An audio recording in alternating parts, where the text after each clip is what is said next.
ಸಿದ್ದು ಅವರೇ, ಏನು ಯೋಚನೆ ಮಾಡ್ತಿದ್ದೀರಾ? ಇನ್ನೇನು ಯೋಚನೆ ಮಾಡಿ ಮೊರೆ, ಅವ್ನು ಯಾರಿರ್ಬೋದು ಅನ್ನೋದೇ ಯೋಚನೆ ಮಾಡ್ತಿದ್ದೆ.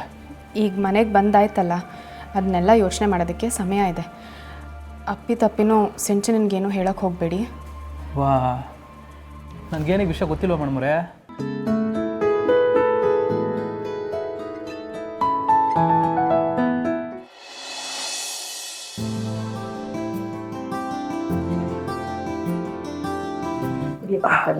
ಏನು ಬೇಡ ಲಕ್ಷ್ಮಿ.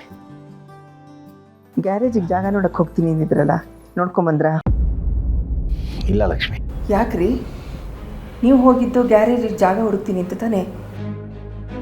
ಅದು ಅವನೇನೋ ಪಾಪ ಇನ್ವೆಸ್ಟ್ಮೆಂಟ್ ಮಾಡ್ತೀನಿ, ಗರಾಜನ್ನು ದೊಡ್ಡದಾಗಿ ಶುರು ಮಾಡು ಅಂತ ಹೇಳ್ತಿದ್ದಾನೆ. ಅದು ಅವನು ಒಳ್ಳೆತನ. ಆದರೆ ಅಷ್ಟು ದೊಡ್ಡದಾಗಿ ಮಾಡಿದಾಗ ನನ್ನ ಕೈಲಿ ನಿಭಾಯಿಸೋಕ್ಕಾಗತ್ತಾ? ಸರಿಯಾಗಿ ಯೋಚನೆ ಮಾಡಿ ಆಮೇಲೆ ನಿರ್ಧಾರ ಅವ್ನಿಗೆ ಹೇಳೋಣ ಅಂತ ಅಂದ್ಕೊಂಡಿದ್ದೀನಿ ಲಕ್ಷ್ಮಿ. ನೀವು ಹೇಳೋದು ಸರಿಯಾಗೇ ಇದೆ. ಒಂದು ದೊಡ್ಡ ಕೆಲಸನ ಮಾಡಬೇಕು ಅಂದರೆ ಸ್ವಲ್ಪ ಯೋಚನೆ ಮಾಡಿ ತಗೊಳ್ಳೋದೇ ಒಳ್ಳೆಯದು. ಅದಕ್ಕೆ ಹಾಗೆ ಯೋಚಿಸ್ತಾ ಇದ್ದೀನಿ. ಅತ್ತೆ, ಬಾವಾ, ಏನೋ ಯೋಚನೆ ಮಾಡೋಣ ಅಂತ ಮಾತಾಡ್ಕೋತಾ ಇದ್ರಿ, ಏನಾಯಿತು? ಏನಿಲ್ಲಮ್ಮ, ಅದು ನನ್ನ ಸ್ನೇಹಿತ ಒಬ್ಬ ಇನ್ವೆಸ್ಟ್ಮೆಂಟ್ ಮಾಡ್ತೀನಿ, ನೀವು ಗರಾಜನ್ನು ದೊಡ್ಡದಾಗಿ ಶುರು ಮಾಡಿ ಅಂತ ಮುಂದೆ ಬಂದಿದ್ದಾನೆ.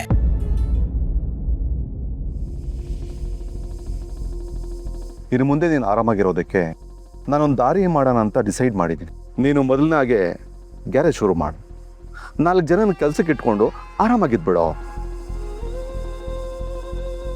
ನಾನು ಇನ್ವೆಸ್ಟ್ ಮಾಡಿದೆ ಅಂತ ಅದ್ರಲ್ಲಿ ಪಾಲು ಕೊಡು, ಲಾಭ ಕೊಡು ಅಂತ ಕೇಳೋದಿಲ್ಲ. ನನಗೆ ನೀನು ಚೆನ್ನಾಗಿರಬೇಕು ಅಷ್ಟೇ. ಅದಕ್ಕೆ ಇಂಥ ನಿರ್ಧಾರ ಮಾಡುವಾಗ ಆ ಥರ ಮಾಡೋದು ಬೇಡ, ನಮಗೊಂದು ಸ್ಪಷ್ಟತೆ ಇಟ್ಕೊಂಡು ಆಮೇಲೆ ಮುಂದುವರಿಯೋಣ ಅಂತ ನಿಮ್ಮ ಅತ್ತೆ ಜೊತೆ ಮಾತಾಡ್ತಾ ಇದ್ದೆ. ಬಾವಾ, ನೀವೇನೋ ಕೆಲಸ ಮಾಡೋಕ್ಕೆ ಹೊರಟಿದ್ದೀರಾ ಅಂದಮೇಲೆ ಸರಿಯಾಗಿ ಯೋಚನೆ ಮಾಡಿನೇ ನಿರ್ಧಾರ ತಗೋತೀರಾ ಬಿಡಿ. ಬಂದ್ರಾ? ಕಾಫಿ ತರ. ಕಾಫಿ ಕೊಡು. ನೀವು ಬಂದ್ರಾ? ಕಾಫಿ ತರ್ತೀನಿ. ಅಕ್ಕ,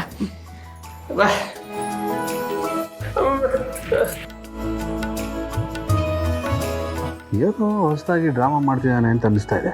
ಜೀವನ ಪೂರ್ತಿ ಇದನ್ನೇ ಮಾಡ್ಕೊಂಡು ಬಂದ್ಬಿಟ್ಟ.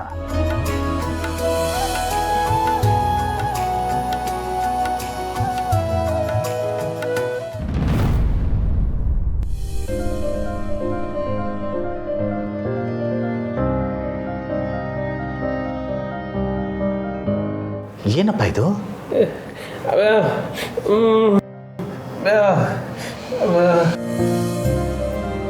ನೋಡಿ, ಇದು ನೀವಿಬ್ರು ದುಡ್ದಿರೋದು.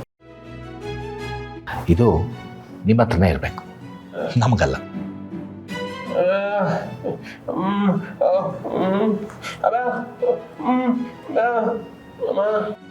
ಹೌದು ಮಾವ, ಅವ್ರಿಗೆ ಉಸಿರು ಕೊಟ್ಟಿರೋದು ಅವ್ರ ತಾಯಿನೇ ಇರ್ಬೋದು, ಆದರೆ ಇವ್ರಿಗೆ ಅಂತ ಒಂದು ಹೆಸರು ಕೊಟ್ಟು ಇಲ್ಲಿವರೆಗೂ ಒಂದು ಜೀವನ ಕೊಟ್ಟಿದ್ದೀರಲ್ಲ, ಅದಕ್ಕಾದರೂ ನೀವು ಇದನ್ನ ತಗೊಳ್ಳೇಬೇಕು.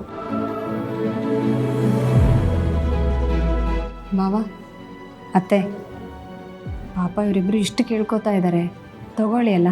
ಅಮ್ಮ, ಬೇಡಪ್ಪ, ಪ್ರೀತಿಯಿಂದ ಕೊಡ್ತೀಯಾನೆ, ತಗೋ ನೀನು. ಹಾಗಲ್ಲ ಸಂತು, ಇವರಿಬ್ರು ಕಷ್ಟಪಟ್ಟು ದುಡ್ದಿರೋದು, ಇದ್ರ ಮೇಲೆ ನಮ್ಗೆ ಹಕ್ಕಿಲ್ಲ.